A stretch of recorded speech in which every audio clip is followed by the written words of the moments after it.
Winter special পালক পনির প্রথমবার বানালাম আর নিজের বানানোই প্রথমবার টেস্ট করলাম। তো রেসিপিটা শুরু করি। প্রথমে পালং শাকটা একটু ভাপিয়ে ঠান্ডা বরফ জলে ডুবিয়ে দেবো, আর পনিরটা এইভাবে ভেজে পিস পিস করে কেটে নেব।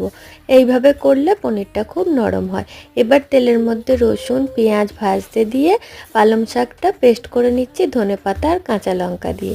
পেঁয়াজটা হালকা নরম হলে টমেটো, ধনে গুঁড়ো, হলুদ, কাশ্মীরি লঙ্কার গুঁড়ো, পরিমাণ মতো নুন আর ঝাল লঙ্কার গুঁড়োটাও দিতে পারেন। দিয়ে মশলাটা ভালো করে কষিয়ে নেব। দিয়ে দেব পরিমাণ মতো টক দই। টক দইটা একটু পরিমাণে বেশি দিয়েছি। মশলা কষিয়ে যখন তেলটা ছেড়ে আসবে তখন দিয়ে দেবো পেস্ট করা পালং শাকটা। একটু জলটা শুকনো হয়ে গেলে দিয়ে দেবো পনিরটা।